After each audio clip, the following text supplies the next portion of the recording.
Isang malalang krimen ang nakuhana ng CCTV sa Caloocan City nito lang July 14, 2026. Isang movie rider ang walang awang inatake ng kanyang pasahero habang naghahanda sanang bumaba. Nakahingi pa ng saklolo ang biktima, desperadong humingi ng tulong.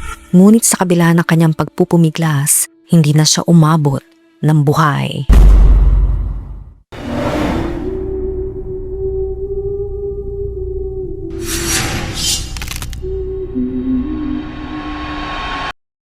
Sa unang tingin, isa lamang siyang karaniwang ama na araw-araw na bumabiyahe sa lansangan upang maghanap buhay. Si Norberto Fabio Jr., 46 years old, na nakatira sa Santo Niño Street, Quezon City, ay kilala bilang isang masipag na movie rider. Para sa marami, ang bawat biyahe ay hindi lamang paghahatid ng pasahero o pagkain. Kay Fabio, ito ang paraan niya upang mabigyan ng magandang kinabukasan ang kanyang pamilya. Sa likod ng kanyang masayahing ngiti ay may isang mabigat na kabanata ng buhay na hindi madaling harapin. Ang kanyang asawa na si Teresa Tawagon na isinilang noong November 25, 1985 ay pumanaw sa edad na 37 years old noong November 17, 2022. Isang buwan lamang matapos maisilang ang kanilang anak na si Angel. Ang pagkawala ni Teresa ay isang malaking dagok kay Fabio. Mula noon, siya na ang naging pangunahing sandigan ng kanilang anak na ngayon ay malapit ng mag 4 years old sa darating na Oktubre. Isang ama na kailangang magpatuloy sa kabila ng sakit habang ginagampanan ang tungkulin ng dalawang magulang para sa kanyang anak. Sa gitna ng ito, dumating ang isa pang pagsubok nang malaman ni Norberto na may autism ang kanyang anak. Isang bagong hamon na nangangailangan ng higit na pag-unawa, pasensya at pagmamahal mula sa isang ama na siya na lamang ang nagsisilbing gabay at sandigan. Sa kabila ng mga pagsubok na dumating sa kanyang buhay, patuloy niyang ginampanan ang kanyang tungkulin bilang isang magulang. Sa bawat araw na lumilipas, ang kanyang anak ang naging dahilan upang siya ay patuloy na bumangon, magtrabaho at harapin ang anumang hamon na dala ng buhay. Ayon sa kanyang pamilya, maraming pangarap si Fabio para sa kanyang anak. Isa sa mga hangarin niya ang makapagtrabaho sa ibang bansa upang mas masuportahan ang pangangailangan ng bata, lalo na ang kanyang mga therapy at iba pang gastusin. Si Fabio ang tumutulong sa pang-araw-araw na pangangailangan mula sa pagkain, bayarin sa tubig at kuryente hanggang sa pagsuporta sa kanyang matatandang magulang na nahihirapan na rin maghanap buhay. Batay sa kanyang Facebook profile, nagtrabaho siya sa isang restaurant noong 2012, ngunit sa paglipas ng mga taon tila natagpuan niya ang kanyang bagong mundo sa kalsada. Makikita sa kanyang mga larawan at mga posts ang kanyang hilig sa pagmumotorsiklo at ang pagmamahal niya sa bawat paglalakbay. Mga sandaling naging bahagi ng kanyang pang-araw-araw na buhay at nagsilbing paraan upang patuloy na magsikap para sa kanyang pamilya. Kalaunan, naging bahagi siya ng Move It bilang isang rider, kung saan araw-araw niya hinaharap ang iba't ibang biyahe at hamon sa kalsada. Para sa mga nakakakilala sa kanya, Fabio ay hindi lamang isang rider, kundi isang ama na patuloy na lumalaban sa buhay matapos ang pagkawala ng kanyang asawa. Ngunit habang tahimik na nagpapatuloy ang kanyang buhay bilang isang ama at rider, isang pangyayari ang biglang gumuhos sa lahat. Dumating ang July 14, 2026. Bandang 2:55 ng madaling araw, nagsakay umano si Norberto ng isang pasahero gamit ang kanyang motorsiklo. Ngunit pagdating sa Block 10 Talangka Street, Barangay 20, Caloocan City, bigla umanong nagbago ang takbo ng biyahe. Dito inatake umano ng suspect ang rider gamit ang isang matulis na bagay na karaniwang ginagamit sa yelo na tumama sa tagiliran ni Fabio. Matapos ang insidente, mabilis na tumakas ang sospek at tinangay pa ang Yamaha NMAX na motorsiklo ni Fabio. Hindi pa rito nagtapos ang pangyayari. Ayon sa mga nakasaksi, nagtungo umano ang sospek patungong Malabon City. Pagdating sa Borromeo proper, Barangay Longos, sinubukan umano nitong kuhanan ang isa pang motorcycle ride-hailing driver na kinilalang si Jamel, 21 years old.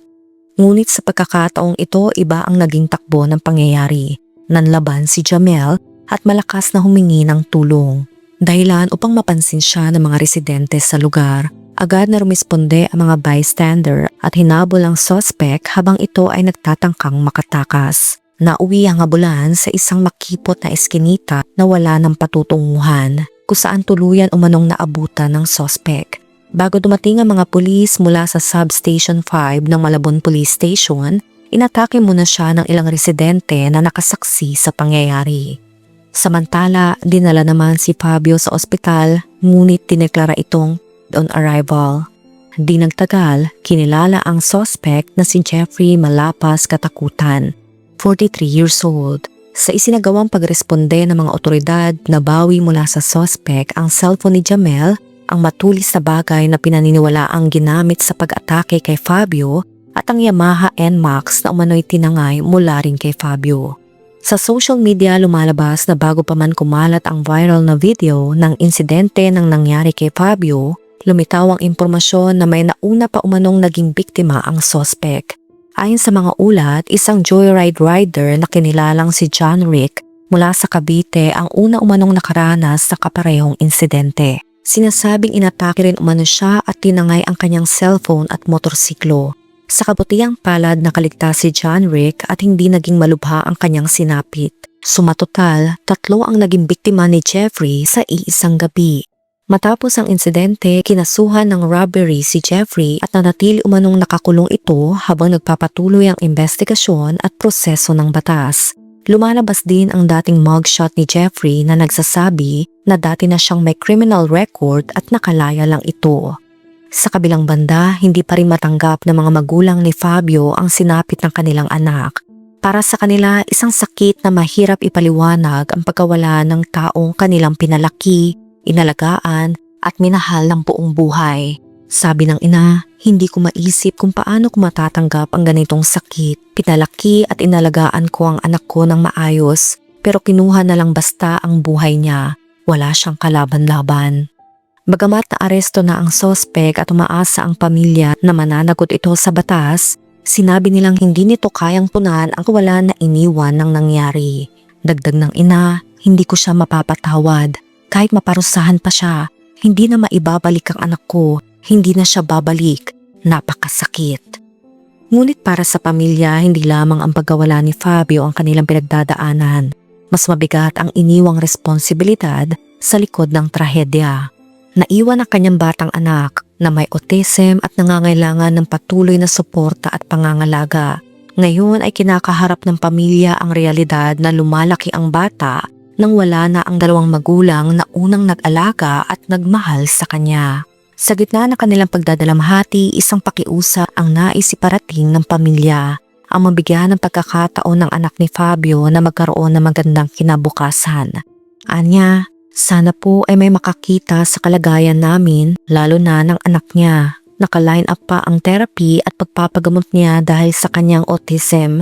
Kahit maliit na tulong lang, malaking bagay na po iyon para sa amin. Minsan tila hindi patas ang buhay. May mga taong pinipiling maging mabuti, magsikap at harapin ang bawat pagsubok ng marangal.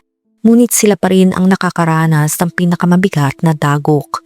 Si Fabio pinili niyang lumaban ng patas para sa kanyang anak. Siya ang naging sandigan ni Angel. Ngunit sa isang iglap, natapos ang lahat. Umaasa ang pamilya na ang hustisya ay manaig at ang sino mang responsable sa nangyari ay mananagot sa batas. Dahil bagamat hindi na maibabalik ang buhay na nawala, ang hustisya ang maaring maging unang hakbang para sa mga naiwan. Para kay Fabio, isang ama, anak at taong patuloy na lumalaban para sa kanyang pamilya, ang kanyang pagmamahal at sakripisyo ay mananatili sa alaala ng mga taong nakakakilala sa kanya. Ikaw, anong masasabi mo sa kwento natin ngayon? Let me know sa comment section. Kung nakaabot ka sa video na ito ay maraming salamat. Huwag kalimutan mag-like, share, subscribe, and turn on the notification. Ingat ka palagi. Ciao!